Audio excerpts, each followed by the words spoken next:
Oh my God, Trump's going to kill everybody. He's going to force psychopathic women to have babies. He's going to murder non-whites. He's going to send back all illegal immigrants. He's going to send back all criminal immigrants. It's going to be chaos. It's going to be hell. It's going to be the end of democracy. We're all going to die. Oh, he's won.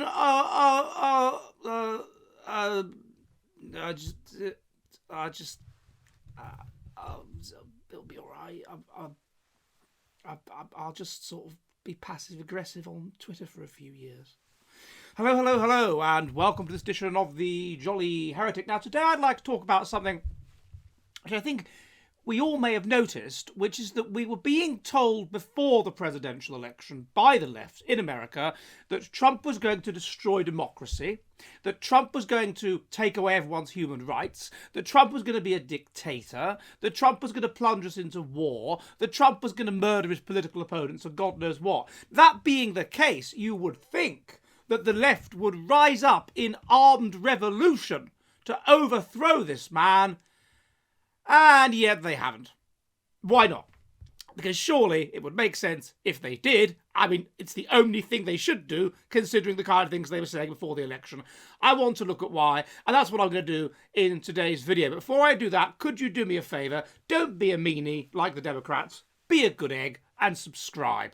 Hit the subscribe button, hit the like button, hit the bell button, leave a comment for the algorithm, share the video. It helps me most violently if you do that. And if you're a really, really lovely boy, then could you please subscribe on my Substack? That's jollyheretic.com, where I put all of the most base content, where I put in-person interviews, where I put vlogs, where I put films I make, where I put all kinds of interesting stuff, where I put my weekly column. And if you like what I do, you can support me for the cost of just a pint of beer a month. But please subscribe. I am most violently in your debt.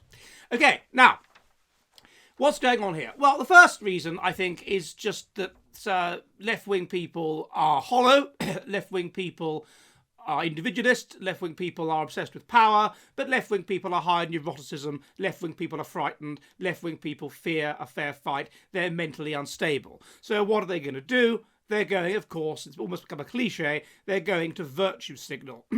They're going to competitively signal their horror at the prospect of Trump.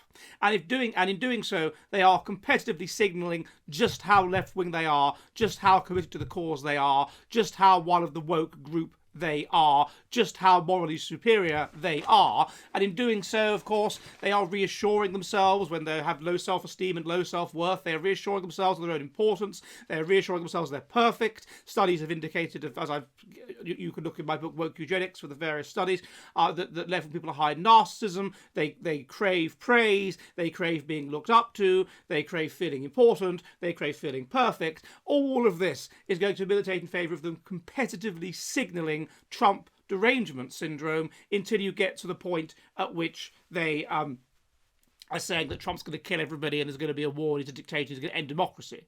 Now, deep down, they don't really mean that. They know perfectly well that's not true. It's just a way of playing for status, of playing for power, of feeling good about themselves. So really what you had was confected, and we all knew that really, was confected outrage, confected fear, catastrophizing. They know deep down, they know really, if you were to sort of put them on a rack and torch them into admitting it, they know really that Trump is not going to do any of the dramatic and awful things which they said he would do. So that's the first reason. It's just that they didn't really think that. They were lying. Indeed, they were trying to manipulate people into keeping their sort in power by lying about the nature of Trump. And studies have found that left-wing people are high in instrumental harm compared to conservatives. They feel that the end justifies the means, and they are prepared to lie if it helps their cause. The second reason is we've got to remember that they are narcissists. If you are a narcissist, what this involves to a significant degree is that you're mentally unstable, you're full of negative feelings, you're constantly full of self-doubt, you think that you're awful, and so you deal with this by creating a narcissistic false self in which you tell yourself that you're perfect and you're wonderful and you're great. And this is sustained, this false self is sustained by people telling you that you're great. You look for narcissistic supply. You look for people telling you you're wonderful, telling you you're great. Now, it seems to me that they may well have realised, it may well have hit them, not all of them, but a lot of them, it may well have hit enough of them, that something has changed.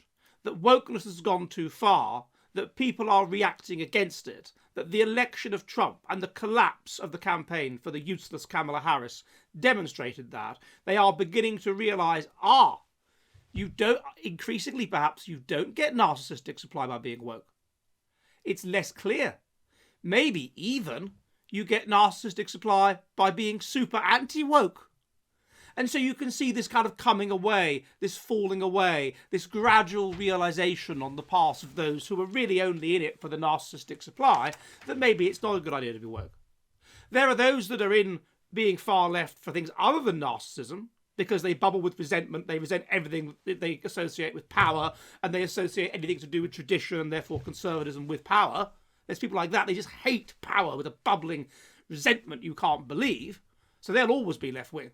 But there are others that are only in it because it's fashionable, because it gives you narcissistic supply.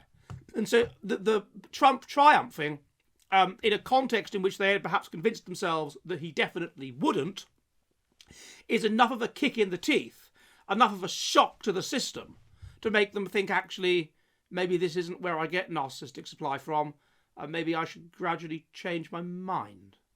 The third reason, I think, is simply that they're cowards.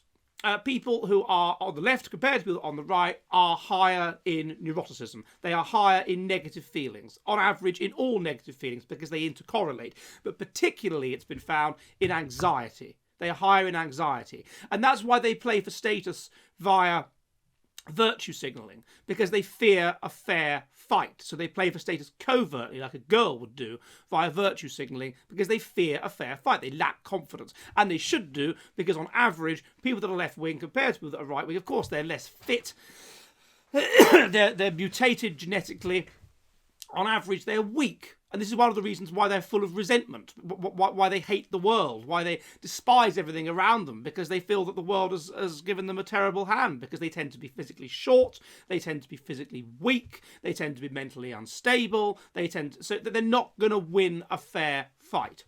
And so therefore, of course, they're going to go on and on and on in their Twitter mobs and whatever about how Trump is going to destroy democracy and he has to be destroyed. But then when he actually is in power, they're not going to fight him, particularly if they perceive that he has very powerful people around him in a way that he didn't used to. You've got to remember that when he was president between 2016 and 2020, you had the whole establishment had gone through the Gramscian march through the institutions. Everybody, the left controlled everything. This emboldened them. They felt they could go out on the street and burn things and kill people and whatever, and they'd be absolutely fine. Now, they know this shift has happened. You've got right-wing people like Elon Musk in positions of influence.